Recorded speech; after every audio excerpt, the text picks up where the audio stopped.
It's the early 2000s when this happens. 2003, I think. But I'm telling it now, and even as I sit safely in my well-lit kitchen, I still hesitate before I look toward the staircase. Because sometimes, when it storms, I swear I hear him again. Back then, I was 27, newly divorced, and renting a small white colonial house on the outskirts of Concord. It sat at the end of a long gravel driveway lined with pine trees that groaned whenever the wind picked up. The house wasn't old by New England standards, built in the 1950s, but it had a settled, heavy feeling to it, as if it had absorbed every winter, every argument, every silence within its walls. The landlord told me the previous owner had died in the house. Natural causes, he'd said casually while handing me the keys. Older guy. Lived alone. That was all I knew. The night it happens, it's late August. The air has that sticky electric quality that always comes before a summer storm. I'm alone. My boyfriend at the time is working a double shift, and my closest friends live at least half an hour away. Around 9, the first thunderclap hits. It's sudden and violent, rattling the windows in their frames. Rain begins hammering the roof almost immediately, loud enough to drown out the television. Lightning flashes so brightly it turns the living room white for a split second, then plunges it back into shadow. I love thunderstorms. At least I used to. By 10, the power flickers. The lights dim, surge, then stabilize. I light a few candles just in case. The wind outside howls down the chimney in long, hollow moans that make the house sound as if it's breathing. That's when I hear it. At first, I think it's just the storm. A low murmur, barely distinguishable from the wind. I turn down the volume on the TV. There it is again. Not wind, not thunder. A voice, male, faint but unmistakable. It's coming from upstairs. My entire body goes still. I live alone. The doors are locked. I checked them twice when the storm started. There's no attic access besides the small hatch in the hallway ceiling, and that's been painted shut for decades. The voice continues. It isn't shouting. It isn't laughing. It's speaking, conversationally, like someone on the phone in another room. I stand slowly from the couch, my heart thudding so loudly I can feel it in my throat. Hello, I call out, my voice trembling despite my attempt to sound steady. The speaking stops. The silence that follows is worse than the voice.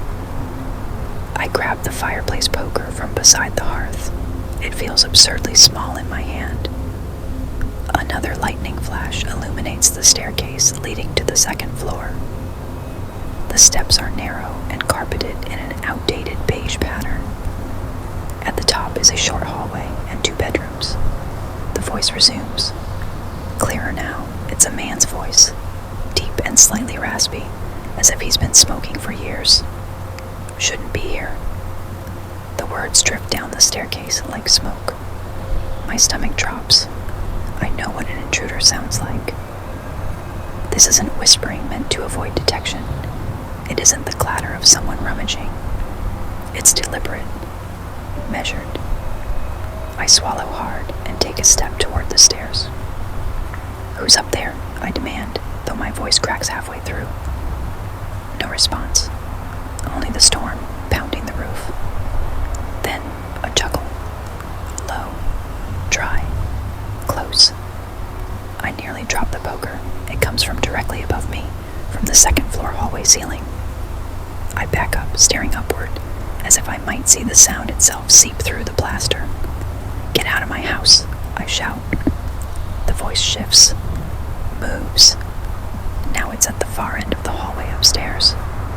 I can hear the faint creak of floorboards beneath slow, heavy footsteps. But there's something wrong with the rhythm. The steps are too spaced out, too slow, as if whatever is walking up there doesn't need to hurry. My brain fights to rationalize. Maybe someone broke in earlier and hid.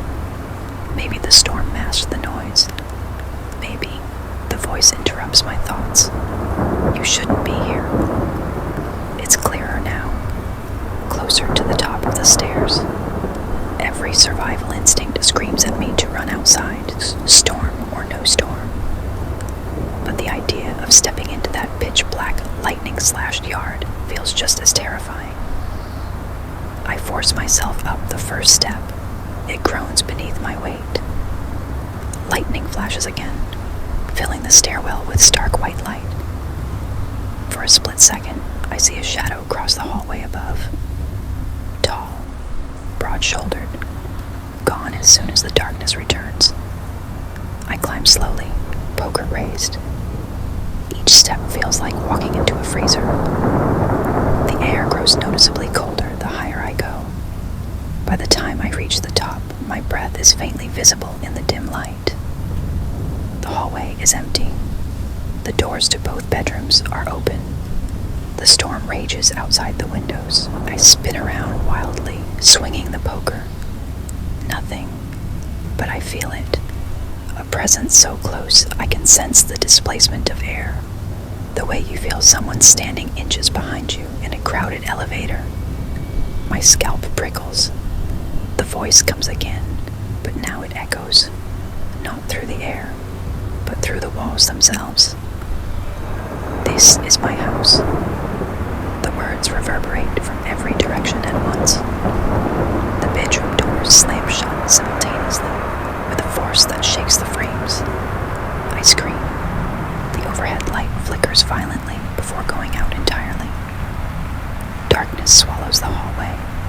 In the pitch black, lightning flashes through the window at the far end, and I see him, standing at the end of the hall. Tall, gaunt, wearing what looks like an old flannel shirt and slacks. His face is partially obscured by shadow, but his eyes are wrong. They're not glowing, not dramatic, just empty, like holes punched through a photograph. Another lightning flash. He's closer. I can see the sag of his skin, the hollowed cheeks. Water drips from his clothes as if he's been standing in the rain for years. You shouldn't be here, he repeats, and now his mouth barely moves when he speaks. I stumble backward toward the stairs. I live here, I shout, though the words sound pathetic against the thunder. His head tilts unnaturally to one side.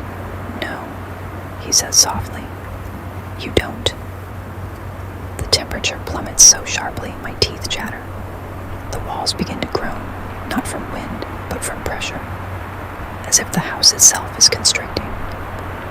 The door to the master bedroom creaks open slowly behind him. I glimpse something inside. Furniture that isn't mine. Wallpaper that hasn't existed since the 1970s. The room looks older, dimmer, frozen in time.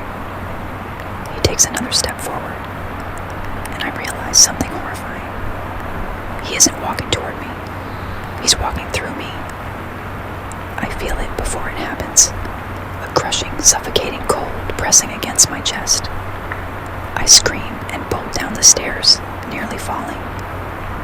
The voice follows, not from above now, but from within the walls, the floors, the ceiling. This is my house. This is my house. This is my house. I fling open the front door and run into the storm barefoot, not caring that rain soaks me instantly or that lightning splits the sky overhead. I stand in the driveway gasping, staring at the house. All the upstairs lights are on, even though the power went out minutes ago. A shadow moves in the hallway window, watching me. Slowly, deliberately, the upstairs bedroom door closes. The lights go out. The house returns to darkness. I don't go back inside that night. I sit in my car until morning. The next day, I break the lease. Years later, I learned from a neighbor that the previous owner had died in that upstairs bedroom during a thunderstorm. Heart attack, they said. He'd refused to sell the house for years, claiming it was all he had left. I tell myself it was stress, imagination, the power of suggestion, but every time thunder rattles my windows now, I hear that voice in my memory. Calm, certain, possessive. And sometimes, in the quiet between lightning strikes, I still hear him upstairs.